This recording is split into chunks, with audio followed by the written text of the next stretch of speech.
नमस्कार दोस्तों, आपका बहुत बहुत स्वागत है मेरी बगिया में।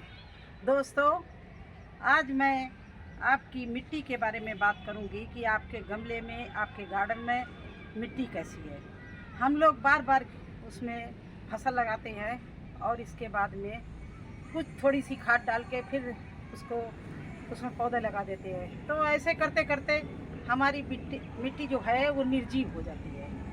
तो उसमें फिर से जीवन देने के लिए, फिर से उर्वरकता बढ़ाने के लिए, फिर से सूक्ष्म जीवाणु पैदा करने के लिए आज हम एक चीज़ ऐसी बताएंगे कि आपकी मिट्टी बिल्कुल सोना उगलेगी। आप जो फसल डालेंगे इतनी हार्वेस्टिंग अच्छी होगी और आपकी मिट्टी में एचपी भी सही हो जाएगा, किसी तरह का कीट नहीं लगेगा। तो उसके विषय में मैं बात करने जा रही हूँ। आप लोग ध्यान से सुनना किस तरह से बनाते हैं। और मेरी फसल देख लीजिए, लौकी के पत्ते देख लीजिए, कोई कीटाणु नहीं लगे हैं। इधर भिंडी देख लीजिए, इधर ये सैतूत और तोरई देख लीजिए, हर चीज़ अच्छे से चलती है। क्योंकि साल में कम से कम एक बार ये बना के मैं इसी से स्प्रे भी करती हूँ और इसी को मिट्टी में मिलाती हूँ, जिससे हमारी मिट्टी में फिर से हजारों सूक्ष्म जीवाणु पैदा हो जाते हैं, हमारी मिट्टी उर्वरक हो जाती है और हम अच्छे से हमारे यहाँ जो भी सब्जी लगाते लगती है। तो आप भी इन चीज़ों से परिचित होंगे, किन किन चीज़ों से बनता है, उसकी सामग्री क्या, बनाने की विधि क्या है और कैसे उपयोग उसका मिट्टी में प्रयोग करेंगे, सारा कुछ मैं बताऊंगी। इससे पहले अगर आप हमारे चैनल में नए हैं तो लाइक और सब्सक्राइब कर देना, अपने दोस्तों को शेयर कर देना। तो चलिए वीडियो शुरू करते हैं, ज़्यादा टाइम ना लेके वीडियो शुरू करते हैं। तो इसे उर्वरक मिट्टी को बनाने के लिए थोड़ी सी आपको मेहनत करनी पड़ेगी और ज़्यादा नहीं। और ये चीज़ ऐसी है कि हर जगह मिल जाती है।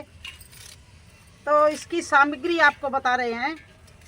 इसमें मैं 3 किलो ताज़ा गाय का गोबर डालूंगी। ताज़ा मीन्स मतलब 1-2 दिन पुराना हो तब भी कोई चलेगा, अगर आप डेयरी पे, लेकिन गाय का गोबर, भैंस का या किसी और का नहीं, गाय का गोबर। 3 किलो वो ले लेना। 3 किलो आप नीम के पत्ते ले लेना और 300 ग्राम गुड़, और ये सब मिला के 8 लीटर पानी में डालना है। तो चलिए, नीम के पत्ते के लिए 3 किलो नीम के पत्ते के लिए आपको थोड़ा सा मेहनत करनी पड़ेगी। और इसको पीसना नहीं, बस इसकी पत्ती पत्ती तोड़ लेना इस तरह से। देखिए जैसे हम तोड़ रहे हैं। अगर आपके आसपास नीम की पत्ती ना हो तो आप धतूरे के इससे आधा 150 ग्राम ले लेना। अगर आपके पास धतूरा भी ना हो तो आँख का पत्ता ले लेना। आँख का पत्ता ले लेना 150 ग्राम और गोबर 3 किलो। अगर वो भी ना हो तो आप तंबाकू का पत्ता ले लेना, जो आपके पास हो। वो भी ना हो तो आप धतूरे भांग का पत्ता ले लेना।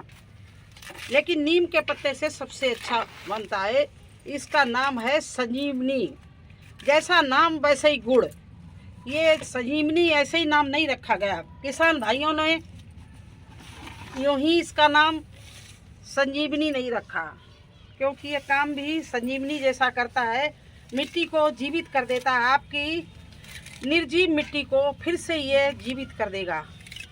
तो चलिए पहले हम इसका, ये देखिए इस तरह से पूरी 3 किलो पत्तियां मुझे तोड़नी है। तो मैंने तो नीम अपनी छत पर ही लगा रखा है, अपनी बगिया में ही लगा रखा है, तो मुझे ज़्यादा असुविधा नहीं होती है। लेकिन मैं सोचती हूँ कि नीम तो हर जगह मिल जाता है, आप लोग भी कोशिश करेंगे तो अगल बगल कहीं ना कहीं नीम मिल ही जाएगा। तो इस तरह से मैं इसकी पहले पत्तियां तोड़े ले रही हूँ। आप लोग ध्यान से देखना, कोई कठिन काम नहीं है। और आप अगर इतने काम करने से अगर हमारी मिट्टी में बिना रासायनिक खाद डाले, बिना यूरिया डाले, ऑर्गेनिक खेती उसी तरह से हो जैसे लोग हज़ारों हज़ार रुपए की रासायनिक खाद डालते हैं, या आप वर्मी कंपोस्ट मंगाते हैं, नीम खली मंगाते हैं, तो ये सब पैसे आपके बचेंगे और आपकी मिट्टी में इतने सूक्ष्म जीवाणु पैदा हो जाएंगे जिससे आपकी मिट्टी जंगल में क्या होता है, जंगल में यही है, पत्ते गिरते रहते हैं। जंगल क्यों इतना हरा भरा रहता है? देखिए जंगल में पत्ते गिरते रहते हैं, ऊपर से पानी बरसता है, पत्ते उसी में गलते रहते हैं और नीचे हजारों हजार सूक्ष्म जीवाणु पैदा हो जाते हैं जो उस मिट्टी को इतना अच्छा उर्वरक बनाते हैं। तो देखिए इस तरह से मैंने नीम को तोड़ लिया। ये देखिए इतनी बड़ी थाली भर गई। अब मैं क्या करूँगी, देखिए इस बाल्टी में मैंने पानी ले लिया और ये हमारे पास गाय का गोबर है। इसको लगभग कोई वेट तो करेंगे नहीं, लेकिन लगभग अंदाजे से 3 किलो करीब मैं ताज़ा गोबर डाल दूँगी। ताज़ा गोबर में इतनी उर्वरकता लाता है मिट्टी में ताज़ा गोबर, लेकिन उसको ऐसे ही नहीं डाल देना घोल के, नहीं तो आपका नुकसान और हो जाए फ़ायदा होने की जगह। पहले उसमें सूक्ष्म जीवाणु पैदा करने पड़ते हैं। तो इस तरह से मैंने लगभग 3 किलो के करीब ये गोबर डाल दिया। अब इसमें हम ये नीम के सारे पत्ते डाल रहे हैं, देखिए इस तरह से।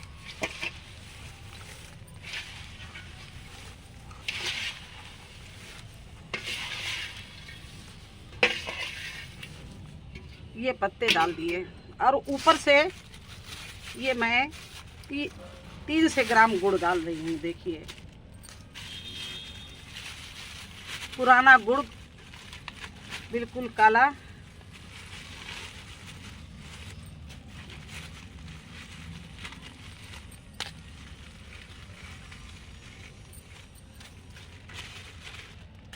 ये देखिए मैंने 300 ग्राम करीब गुड़ डाल दिया।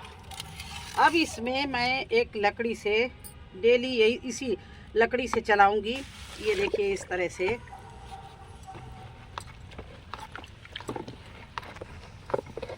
इसको सबको मैंने मिला दिया।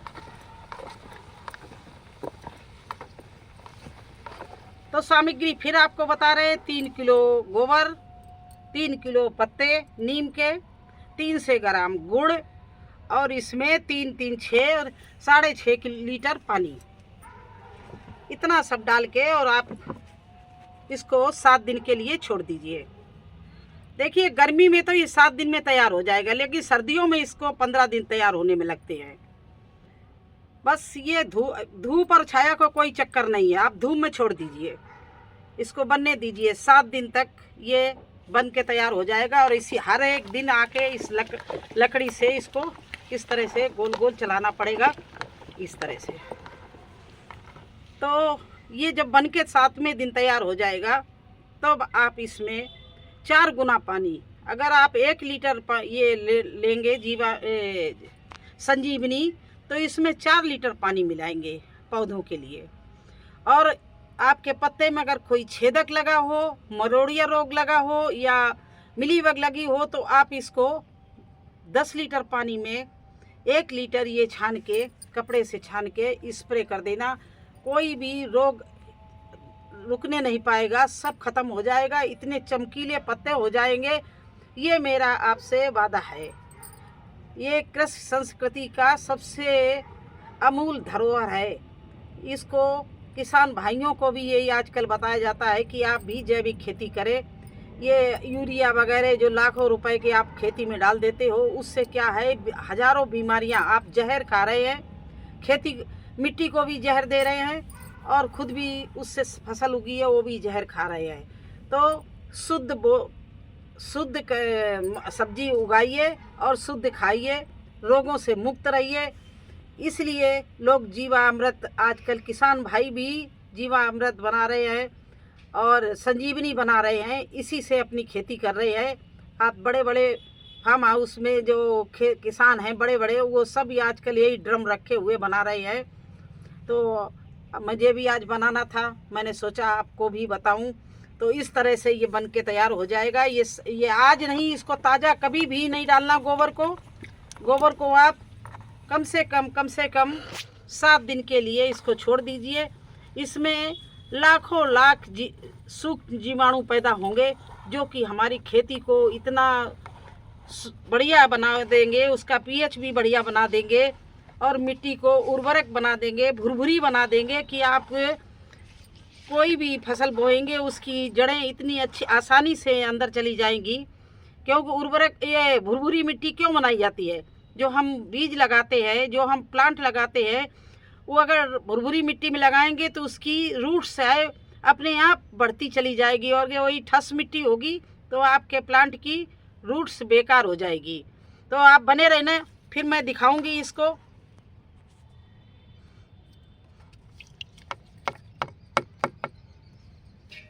तो देखिए, ये सूक्ष्म जीवाणु पैदा करने के लिए मैंने गोबर, नीम और गुड़ मिला दिया है। वैसे भी लोग तो कुछ नहीं मिलता है तो ताज़ा गोबर और गुड़ भी घोल के डाल देते हैं, लेकिन इसको तुरंत नहीं डालना, इसको कम से कम 7 दिन छोड़ना। जब उसमें अच्छे से ये गोबर और गुड़ और नीम पत्ती सब अपना अर्क छोड़ दे, तब उसमें सूक्ष्म कीटाणु बन जाएंगे, तब इसको आप लगाना। और यही विधि से लगाना। आप नीम के पत्ते को तोड़ लेना। नीम फिर भी बता रहे हैं, नीम के पत्ते ना मिले, आपको प्रॉब्लम हो तो धतूरे के पत्ते मिल जाए या आँख के पत्ते, ये सब कीटों के लिए दुश्मन है। इस कहते नहीं, संजीवनी का जो नाम रखा गया, सच में हमारी फसल के लिए, हमारे पौधों के लिए ये संजीवनी बूटी ही है। जिस तरह से मरे हुए मिट्टी में मरे हुए पेड़ों को ये फिर जीवन दान देंगे। तो इसीलिए मुझे बनाना था, क्योंकि अब नई फसल सर्दी की हम लगाने जा रहे हैं, और जिन पौधों में हम लगाने जा रहे हैं उनकी मिट्टी में ये ज़रूर होनी चाहिए थी। तो अभी हम मिट्टी अच्छी बना रहे हैं। अभी बहुत से आपको और भी इसी तरह के हम आपको मिट्टी अच्छी करने के लिए उपाय बताते रहेंगे। आप लोग हमारे वीडियो में बने रहना और इसी तरह से मुझे सपोर्ट करते रहना। मैं आपको अच्छी जानकारी देती रहूँगी, जो आपकी फसल इतनी अच्छी हो कि आपको मार्केट में जाने की ज़रूरत ही ना पड़े। तो कैसा लगा आप हमारा ये संजीवनी बनाना? अगर आपको अच्छा लगा हो तो लाइक करना, चैनल पर नए हैं तो सब्सक्राइब ज़रूर कर देना। फिर मिलेंगे इसके प्रयोग करते हुए। जब ये बिल्कुल बन के तैयार हो जाएगी तो किस तरह से इसको छाना जाएगा, किस तरह से स्प्रे के लिए निकाला जाएगा। स्प्रे के लिए निकालने के लिए इसको 10 गुना पानी में डाल के छोड़ना पड़ेगा। ये जो जितना ये कचरा है नीचे बैठ जाएगा, ऊपर से आप पानी निकाल लेना, उसको छान के। वो सब मैं करते हुए आपको अगले वीडियो में दिखाऊंगी 7 दिन बाद। तो आपका बहुत बहुत धन्यवाद हमारा वीडियो देखने के लिए। अगर आपको हमारा वीडियो अच्छा लगे तो कमेंट ज़रूर करना। फिर मिलते हैं अगले वीडियो में नई जानकारी के साथ। तब तक के लिए मुझे आज्ञा दीजिए। धन्यवाद।